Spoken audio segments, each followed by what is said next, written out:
നമസ്കാരം. ഞാനിവിടെ പൂക്കോട്ടുംപാടത്ത് ഒരു പുഴയുടെ സൈഡിൽ ഒരു പാറയുടെ മുകളിൽ ഇങ്ങനെ ഇരിക്കുക. അപ്പം എൻ്റെ കൂടെ വന്നവരൊക്കെ വെള്ളത്തിലൂടെ ഇറങ്ങിയിട്ട് മുകളിലോട്ടൊക്കെ പോയിട്ടുണ്ട്. അപ്പം എൻ്റെ ആരോഗ്യസ്ഥിതി അത്ര ശരിയല്ലാത്തത് കൊണ്ട് ഞാൻ മുകളിലേക്ക് പോകാൻ നിന്നില്ല. അപ്പോൾ ഇവിടെ ഇങ്ങനെ വന്നിരിക്കുക. അപ്പോൾ ഞാനിങ്ങനെ എന്ത് ചെയ്യും എന്ന് ആലോചിച്ചു. കാര്യം കുറച്ച് ടൈം എടുക്കുമല്ലോ. അപ്പോൾ ഇവിടെയാണെങ്കിൽ നെറ്റ്വർക്ക് ഇല്ല, അപ്പോൾ മൊബൈൽ റേഞ്ച് ഉണ്ടാവില്ല, ആരെയും കോൾ ചെയ്യാൻ പറ്റത്തില്ല, ഇൻസ്റ്റഗ്രാം സ്ക്രോൾ ചെയ്യാൻ പറ്റില്ല, ഫേസ്ബുക്ക് സ്റ്റോറീസ് ഒന്നും വായിക്കാൻ പറ്റത്തില്ല. അപ്പോൾ ഞാൻ ഇങ്ങനെ ഇരുന്നപ്പോൾ ഞാൻ വിചാരിച്ചു മെഡിറ്റേഷൻ ചെയ്തൊരു ഫോട്ടോസൊക്കെ എടുക്കാം, അല്ലെങ്കിൽ ഒരു യോഗ ചെയ്തിട്ടൊരു ഫോട്ടോസൊക്കെ എടുക്കാം എന്നൊക്കെ വിചാരിച്ചു. പിന്നെ നോക്കുമ്പോൾ എനിക്ക് ഫോണ് വെക്കാൻ വേണ്ടിയിട്ട് നല്ലൊരു സ്റ്റാൻഡൊന്നും കിട്ടിയില്ല. അപ്പോൾ ഞാൻ വിചാരിച്ചു ഇവിടുത്തെ ശബ്ദങ്ങളൊന്ന് ഒബ്സർവ് ചെയ്യാമെന്ന്. ശബ്ദങ്ങൾ ഒബ്സർവ് ചെയ്യുമ്പം ഇവിടെ എന്തായാലും പുഴവൊക്കെ ആയതുകൊണ്ട് തന്നെ ഏറ്റവും കൂടുതൽ ഞാൻ കേൾക്കുന്ന സൗണ്ട് ഉണ്ടല്ലോ, ഈ വെള്ളം ഇങ്ങനെ ഒഴുകി പോവില്ലേ, അതിൻ്റെ ഒരു കളകള നാദമാണ്.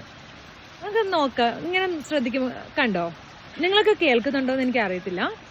ഇങ്ങനെ വെള്ളം ഇങ്ങനെ പോയിട്ട് ഈ കുഞ്ഞി കുഞ്ഞി കല്ലിൽ നിന്ന് ഇങ്ങനെ താഴോട്ട് വീഴുമല്ലോ, താഴെ വെള്ളമുണ്ട്, അപ്പോൾ വെള്ളത്തിലേക്ക് ഇങ്ങനെ വീഴുന്ന ശബ്ദം.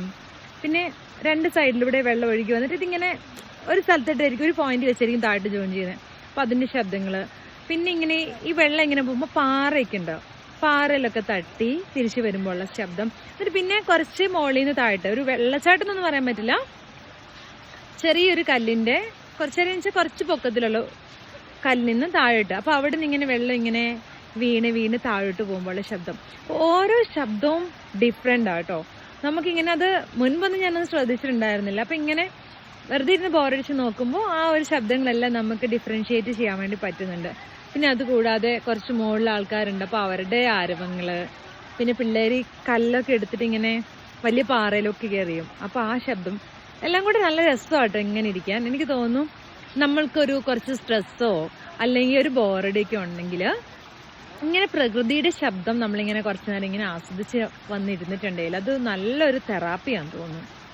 ഒന്ന് ശ്രദ്ധിച്ച് നിങ്ങളൊന്ന് ട്രൈ ചെയ്ത് നോക്കുക. ഇപ്പം ചിലപ്പോൾ ആൾക്കാർ പറയില്ലേ യോഗ ചെയ്യണം, മെഡിറ്റേഷൻ ചെയ്യണം, പക്ഷെ മെഡിറ്റേഷൻ എങ്ങനെയാണ് ചെയ്യുന്നതെന്ന് അറിയില്ല അല്ലേ, അങ്ങനെ മെഡിറ്റേഷൻ എങ്ങനെയാണ് ചെയ്യുന്നതെന്ന് അറിയത്തില്ലാത്ത ഒത്തിരി ആൾക്കാരുണ്ടാകും. അപ്പോൾ അവർക്ക് പറ്റിയ ഏറ്റവും സിമ്പിളായിട്ടുള്ളൊരു മെഡിറ്റേഷൻ ആട്ടോ.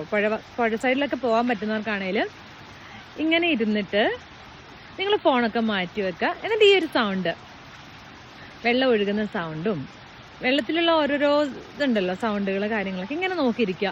വെള്ളം ഒഴുകുന്നത് നോക്കാം, ആ സൗണ്ട് ഒബ്സർവ് ചെയ്യാം. അങ്ങനെ കുറച്ചു നേരം ഇരിക്കുമ്പം നമുക്ക് നമ്മുടെ മൈൻഡ് ഓട്ടോമാറ്റിക്കായിട്ട് വേറെ ശ്രദ്ധയിലോട്ടോ വേറെ ടെൻഷനിലോട്ടോ ഒന്നും പോവാതെ ഒരു റിലാക്സേഷൻ മോഡിലായിട്ടുണ്ടാവും. ട്രൈ ചെയ്ത് നോക്കാം കേട്ടോ.